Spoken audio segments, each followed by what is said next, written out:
بسم اللہ والصلاة والسلام علی رسول اللہ صلی اللہ علیہ وسلم۔ سورہ توبہ کی آیات 102 سے 110 دورہ قرآن کا یہ پروگرام ہے جو آپ کی خدمت میں پیش کیا جا رہا ہے۔ ارشاد باری تعالیٰ ہے، اعوذ باللہ من الشیطان الرجیم، بسم اللہ الرحمن الرحیم۔ وآخرون اعترفوا بذنوبهم خلطوا عملا صالحا وآخر سيئا عسى الله أن يتوب عليهم إن الله غفور رحيم۔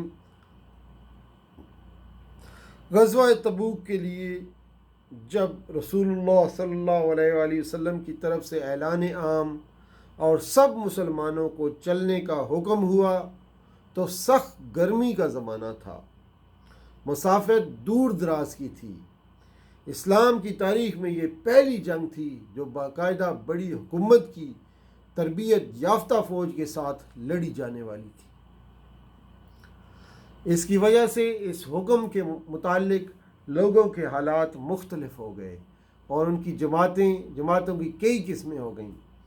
ایک قسم ان مخلص مومنوں کی تھی جو اول حکم سنتے ہی بلا تردد جہاد کے لیے تیار ہو گئے۔ دوسری قسم ان لوگوں کی تھی جو ابتداً کچھ تردد میں رہے پھر ساتھ ہو لیے۔ آیت کریمہ میں انہی حضرات کا ذکر کیا جا رہا ہے۔ پھر تیسری قسم ان حضرات کی تھی جو واقعی طور پر معذور تھے، اس لیے نہ جا سکے ان کا ذکر بھی لیس علی الضعفاء والی آیت میں آیا ہے۔ چوتھی قسم ان مومنین صالح مخلصین کی تھی جو عذر نہ ہونے کے باوجود سستی اور کائلی کے سبب جہاد میں شریک نہیں ہوئے، ان کا ذکر آیت مذکورہ میں آیا ہے۔ پانچویں قسم منافقین کی تھی جو نفاق کے سبب شریک جہاد نہیں ہوئے، ان کا ذکر گزشتہ بہت ساری آیات میں آ چکا ہے۔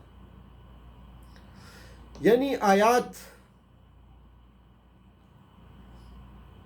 سابقہ میں بیشتر ذکر پانچویں قسم کے منافقین کا ہوا ہے، جبکہ مذکورہ آیات میں چوتھی قسم کا ذکر ہے جو مخلص مومن ہونے کے باوجود محض سستی سے شریک جہاد نہیں ہوئے۔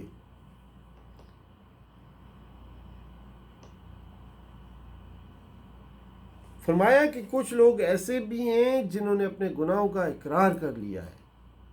ان لوگوں کے اعمال ملے جلے ہیں، کچھ اچھے کچھ برے۔ امید ہے کہ اللہ ان کی توبہ قبول فرما لیں گے۔ حضرت عبداللہ بن عباس رضی اللہ تعالیٰ عنہ نے فرمایا کہ یہ 10 حضرات تھے جو بلا کسی صحیح عذر کے غزوہ تبوک میں نہ گئے تھے، پھر ان کو اپنی اس فعل پر ندامت ہوئی۔ ان میں 7 آدمیوں نے اپنے آپ کو مسجد نبوی کے ستونوں کے ساتھ باندھ لیا اور یہ عہد کیا کہ جب تک ہماری توبہ قبول کر کے خود رسول اللہ صلی اللہ علیہ وسلم ہمیں نہ کھولیں گے، اسی طرح بندے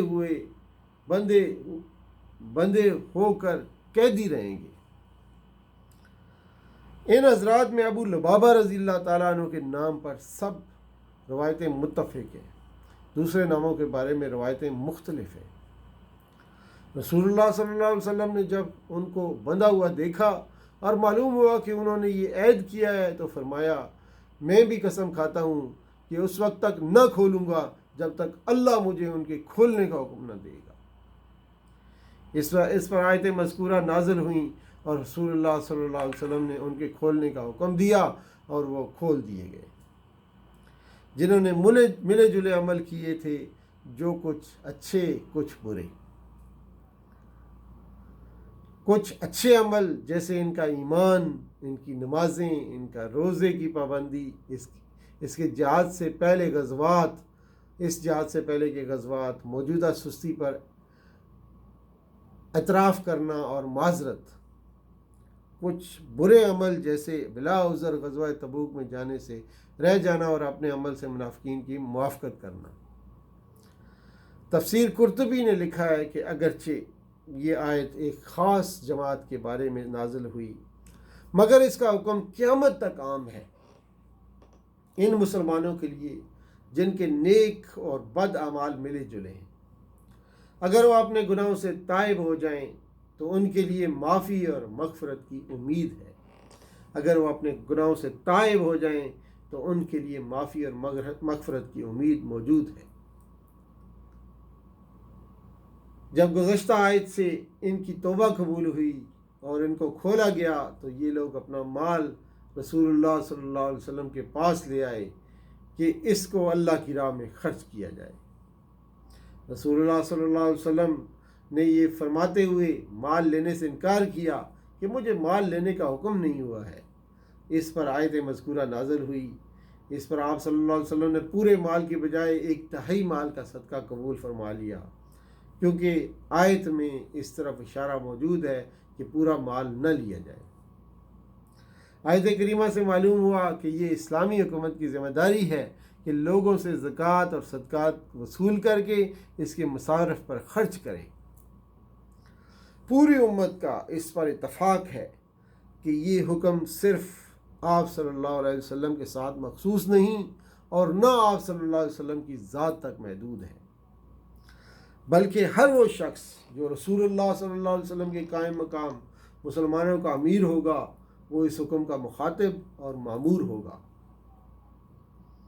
اس کے فرائض میں یہ داخل ہوگا کہ مسلمانوں کی زکوٰۃ اور صدقات وصول کریں اور اسی کے مصارف میں خرچ کریں۔ ابوبکر صدیق رضی اللہ تعالیٰ عنہ کے زمانے میں مانعین زکوٰۃ نے یہی دلیل دی تھی کہ ہم سے زکوٰۃ اور صدقات وصول کرنے کا حکم آپ صلی اللہ علیہ وسلم کے لیے خاص تھا، اور ابو بکر صدیق رضی اللہ تعالیٰ عنہ نے ان کے خلاف جہاد کا فیصلہ کیا تھا۔ حضرت علی رضی اللہ تعالیٰ عنہ کے تردد پر فرمایا کہ جو شخص نماز اور زکوٰۃ میں فرق کرے گا اس کے خلاف جہاد فرض ہے۔ حضرت ابوبکر صدیق رضی اللہ تعالیٰ عنہ اپنی ایمانی فراست سے یہ بات اچھی طرح سمجھ رہے تھے کہ یہ لوگ آج زکوٰۃ کے لیے جو دلیل پیش کر رہے ہیں کل یہی دلیل یہ لوگ نماز کے لیے بھی پیش کر سکتے ہیں۔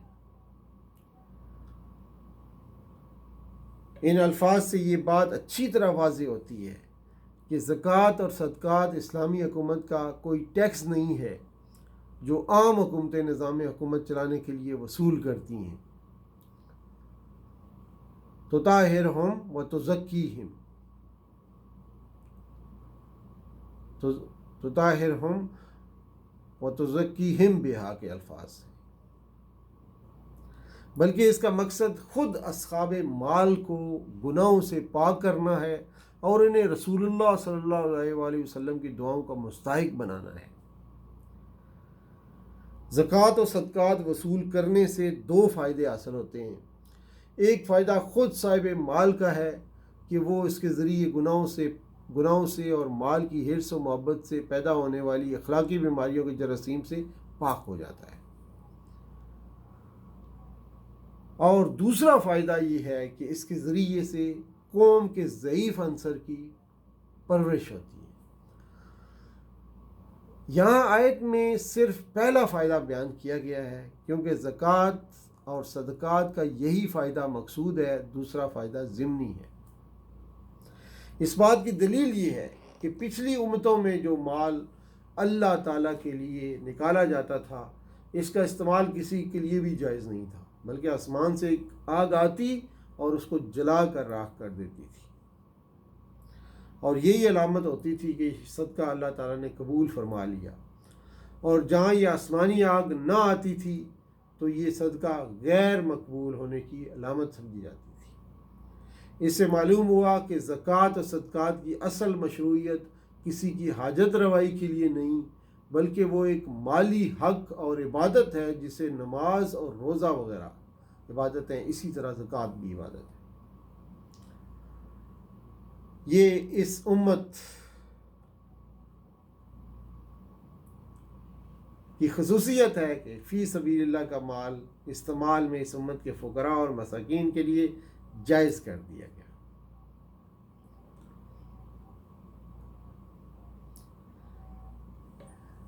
وہ 10 حضرات مومنین جو بلا عذر غزوہ تبوک میں شریک نہیں ہوئے تھے، ان میں سے 7 نے تو اپنی ندامت اور افسوس کا اظہار اپنے آپ کو مسجد کے ستونوں کے ساتھ باندھ کر کیا۔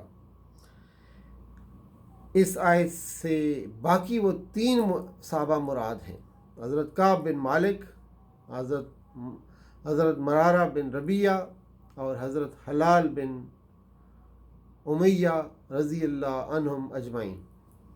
ان کے بارے میں رسول اللہ صلی اللہ علیہ وسلم نے صحابہ کرام کو حکم دے دیا کہ تمام مسلمان ان سے قطع تعلق کریں، یعنی سلام کلام بند کر دیں۔ یہ مطالعہ، یہ معاملہ کرنے کے بعد ان کی حالت درست ہو گئی اور اخلاص کے ساتھ تائب ہو گئے تو ان کے لیے بھی معافی کے احکام دیے گئے۔